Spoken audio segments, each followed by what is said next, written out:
Hello friends, ఈరోజు మనం ఈజీగా తయారు చేసుకునేటువంటి పచ్చి పులుసు ఎలా తయారు చేయాలో చూద్దాము. దీనికి కొంచెం చింతపండు తీసుకొని నీళ్ళల్లో నానబెట్టాలండి. నానబెట్టేసి 10 నిమిషాలు దాన్ని చక్కగా పిండి దాని పులుసు తీయాలండి. తీసిన తర్వాత ఒక పెద్ద ఉల్లిపాయ సన్నగా కట్ చేసి పక్కన పెట్టుకోవాలా. 3 పచ్చిమిర్చి సన్నగా స్లైసెస్లా కట్ చేసుకొని పక్కన పెట్టుకొని, మనం తీసుకున్న పులుసు ఉంది కదా, దీనికి కావాల్సినంత వాటర్ యాడ్ చేసుకోవాలండి. మనకి ఎంత డైల్యూట్ చేసుకోవాలో, మరీ పుల్లగా లేకుండా వాటర్ యాడ్ చేసుకొని మనకి ఎంత టేస్టీగా ఉండే విధంగా ఒకసారి టేస్ట్ చూసుకొని వాటర్ యాడ్ చేసుకొని, తర్వాత మనం కట్ చేసుకున్నటువంటి పచ్చిమిర్చి పెద్ద దీంట్లో కలిపేసేయాలండి. చూసారు కదా,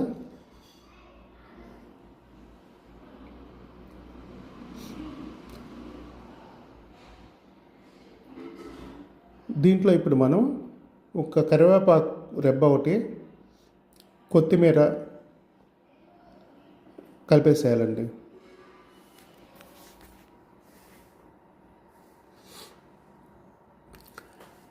దీనికి మనకు సరిపడినటువంటి, మనకి రుచికి సరిపడినటువంటి ఒక టేబుల్ స్పూన్ అప్రాక్సిమేట్లీ ఒక టేబుల్ స్పూన్ సాల్ట్ కలుపుకోవాలండి.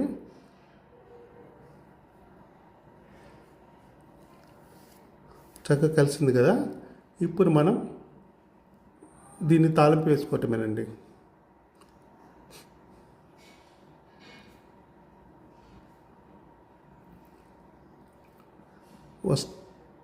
దీంట్లో మనం గిన్నె వేడైన తర్వాత 4 టేబుల్ స్పూన్స్ ఆయిల్ వేసుకోవాలా.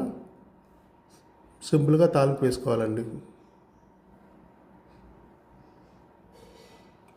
ప్లీజ్ సబ్స్క్రైబ్ ది ఛానల్ అండి, కొత్తగా స్టార్ట్ చేశాము. Please like, share and subscribe అండి. ఈ వీడియో మరింత మందికి చేరుతుంది. మీరు సబ్స్క్రైబ్ చేసుకొని లైక్ చేస్తే. తాలింపులో ఫస్ట్ జీలకర్ర వేసాము, తర్వాత ఎండుమిర్చి, తాలింపు గింజలు వేసుకోవాలా.